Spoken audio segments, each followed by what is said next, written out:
అందరికీ శుభోదయము. మరి ఒక అరగంటలో మ్యాచ్ మొదలవుతోంది. టెస్ట్ మ్యాచ్ ఆసక్తికరంగా మారింది. ఒక వీడియో ఇంగ్లీష్లో చేస్తే సార్ తెలుగులో ఎందుకు చేయట్లేదు, మీరు ట్రాన్స్లేటర్ చేయండి అన్నట్టుగా నాకు మరి మెసేజ్లు వస్తున్నాయి. కాబట్టి సేమ్ వీడియోని నేను తెలుగులో అప్లోడ్ చేస్తున్నాను. ఇంగ్లీషు వీడియో వినాల్సిన వాళ్ళు దయచేసి Hyderabad blues on cricket analysis లోపల కనుక మీరు చూసినట్టయితే ఇంగ్లీష్లో మాట్లాడిన వీడియో ఉంటుందండి. తెలుగు ప్రేక్షకులకి ప్రత్యేకంగా ఈ వీడియో నేను అప్లోడ్ చేస్తున్నాను. రెండవ టెస్టు, ఆఖరి టెస్టు శ్రీలంకతోటి ఆసక్తికరంగా మారింది. బ్యాటర్స్ ఎవరైతే ఉన్నారో వాళ్ళు మంచి కాంపిటేటివ్ మూడ్లో కంపీట్ చేశారు. 503 రన్లకి మనం డిక్లేర్ చేశాము. డిక్లేర్ చేయడం అంటే అది శ్రీలంక టీము మన ప్లేయర్లందరినీ అవుట్ చేసింది అనే అభిప్రాయాన్ని వాళ్ళు ఇవ్వకుండా, ఆ క్రెడిట్ వాళ్ళకి ఇవ్వకుండా మనమే 503 రన్లకి డిక్లేర్ చేసి వాళ్ళని బ్యాటింగ్కి దింపి మనకున్న టైం లోపల ఒక వికెట్ కూడా సాధించామండి. ప్రసిద్ధ కృష్ణ ఎందుకు ఆడిస్తున్నారు అన్నట్టుగా ప్రశ్నలు కూడా వస్తూ ఉంటాయి. నేను చెప్పిన మాట నిజము. ప్రసిద్ధ కృష్ణ ప్లేస్లో అకీబ్ నాబీన్ కూడా అవకాశం ఇస్తే మంచిది అన్నట్టుగా మాట్లాడాను. అలాగే మహమ్మద్ సిరాజ్ ప్లేస్లో గుర్నూర్ ఫారూక్ కూడా అవకాశం ఇవ్వాలన్నట్టుగా నేను మాట్లాడడం జరిగింది. అయితే శ్రీలంకతో టెస్ట్ మ్యాచ్లు ఆడుతున్నాము. టెస్ట్ ఛాంపియన్షిప్స్లో ఒక భాగంగా రెండవ టెస్టు ఆడుతున్నాం కాబట్టి ఈ ఎక్స్పెరిమెంట్ చేయడంలో ఏమాత్రము మనం వెనక అదగో వేయకూడదు. అందరు ప్లేయర్లన్నీ మనము టెస్ట్ చేసుకోవాలన్న ఒక ఒపీనియన్ తోటి నేను ఆ కామెంట్ చేయవలసి వచ్చింది. అయితే మన స్కోర్ చూశాక నేను 460 రన్లు మనం కొడతామా అనగా సందేహం నేను ఒకటి వ్యక్తపరిస్తే ఒక వ్యూయర్ నాకు ఎందుకన్నారు అన్నట్టుగా ప్రశ్నించడం వల్ల, అది ఎందుకన్నానంటే రిటైర్డ్ హట్ రిషబ్ పంత్ వెనక్కి వస్తాడా రాడా అనే సందేహం ఒకటి, మరి జురేల్ ఎంతసేపు ఆడతాడు, ఓవర్ నైట్ మరి వెనక్కి వచ్చి జురేలు ఎంతవరకు ఆడతాడు, ఎన్ని రన్లు సాధిస్తాడు అన్న డౌట్ తోటి ఆ కామెంట్ చేయవలసి వచ్చింది. అలాగే Saransh Jain long awaited player, recommended player, 32 ఏళ్లలో అతనికి ఒక అవకాశం వచ్చింది. ఆ ప్లేయర్ మరి నైట్ వాచ్మెన్గా వచ్చి నిలకడగా ఆడతాడా మర్నాడు అన్నట్టుగా ఇవన్నీ ఆలోచించి 462 కంటే తక్కువ అవుతుందేమో అనే సందేహం నేను వ్యక్తపరిచిన మాట మాత్రము నిజము. అయితే thanks to Jurel he went on to score century. That is very good sign. ఆ బ్యాటింగ్ ఆర్డర్ లోపల అతను మరి రవీంద్ర జడేజా కంటే తర్వాత పంపించారు. రవీంద్ర జడేజా సరిగ్గా ఆడలేదని మాత్రం నేను కామెంట్ చేయటం లేదు. జురేల్ని ఒక సెంచరీ కొట్టగలిగిన కెపాసిటీ ఉన్న బ్యాటర్ని ఒక ఆల్రౌండర్ కంటే ముందు ఎందుకు పంపలేదు? రవీంద్ర జడేజా ఆల్రౌండర్ అందరికీ తెలిసిన విషయమే. కానీ రవీంద్ర జడేజా ఎప్పుడు అవకాశం వచ్చినా తన వైపు నుంచి ఒక గుర్తింపు వచ్చేలాగా ఆడతాడు. నిన్న మాత్రము గుర్తింపు వచ్చేలాగా ఆడినా ఆ బాల్ మరి ఎలా వదిలేసినప్పుడు వికెట్లను ఎందుకు కవర్ చేసుకోలేదు అన్నట్టుగా కూడా ఒక సందేహం వ్యక్తపరిచారు ప్రేక్షకులు. కానీ ఆ బాల్ మాత్రము సర్ప్రైజింగ్గా లోపలికి వచ్చి అతని ఆఫ్ వికెట్ని తొలగించింది.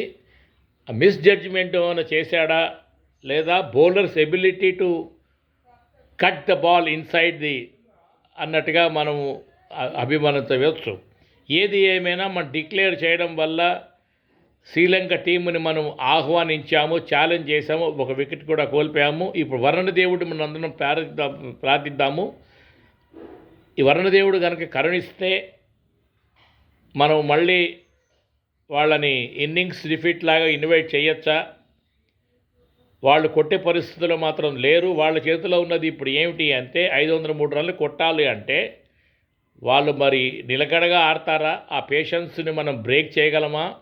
బ్యాటర్స్ కంపీట్ చేసి వాళ్ళ రెస్పాన్సిబిలిటీ తీసుకున్నప్పుడు ఇప్పుడు బౌలర్స్ జాబ్ అండి. బౌలర్స్ సరిగ్గా వెయ్యాలి.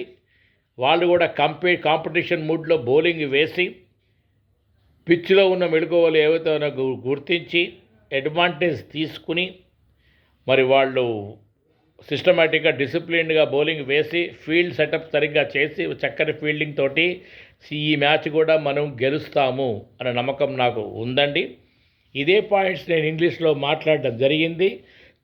అయితే ఇదొక హెల్దీ టీం మనం ఏర్పాటు చేసుకున్నాము టెస్ట్ ఛాంపియన్షిప్స్ పరంగా.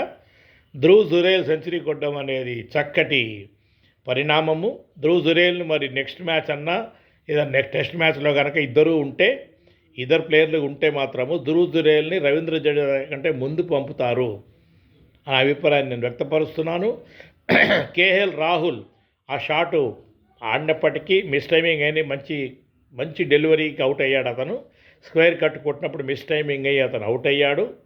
ఏది ఏమైనా కేఎల్ రాహుల్ ఒక చక్కటి బ్యాట్స్మెను, మంచి ఓపెనింగ్ స్టాండు ఇచ్చే బ్యాట్స్మెను, చక్కటి షాట్స్ కొడతాడు. కరెక్ట్ క్రికెటింగ్ షాట్స్ కొట్టడంలో దిట్ట. ఏది ఏమైనా కానీ ఒక స్టేట్ బ్యాట్తో ఆడే అతి తక్కువ ప్లేయర్లు ఈ మధ్యకాలంలో. కేఎల్ రాహుల్ ద్రవిడ్ తోటి మనం కంపేర్ చేయవచ్చు అతని batting style point of view. కానీ 18 రన్లు కొట్టినప్పటికీ మరి వచ్చే మున్ముందు మ్యాచ్ల లోపల డిసప్పాయింట్ అయ్యే అవసరం లేదు. చక్కటి బ్యాటింగ్తో అందరిని అలరిస్తాడు. ఏది ఏమైనా యశస్వి జైస్వాల్ కాంట్రిబ్యూషన్ బాగుంది. కేఎల్ రాహుల్ అవుట్ అయినప్పటికీ శుభమాన్ గిల్ 50 రన్లు చాలా యూస్ఫుల్. అది కొంచెం స్టడీనెస్ పట్టుకొచ్చింది టెస్ట్ మ్యాచ్ లోపల. ఆ తర్వాత బ్యాటర్స్ ఎలా ఆడారో అందరికీ తెలుసు.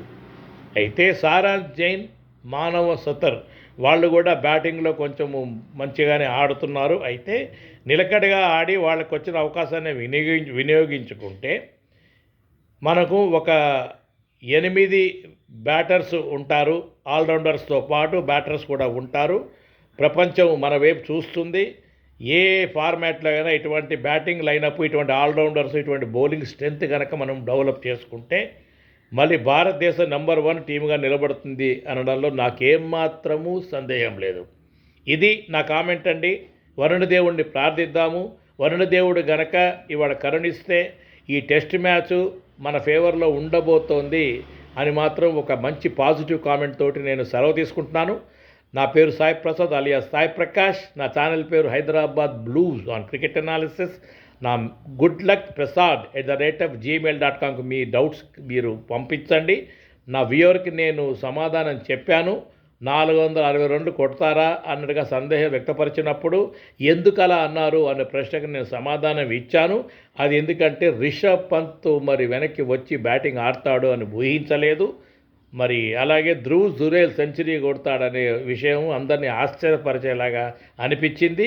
ఏది ఏమైనా ఇండియన్ బ్యాటర్స్ శ్రీలంకలో వాళ్ళ సత్తా చాటారు అని చెబుతూ అందరికీ మరోసారి నమస్కారం. సైనింగ్ ఆఫ్ అండి. బాయ్. సబ్స్క్రైబ్ చేయండి. నా వీడియోని షేర్ చేయండి.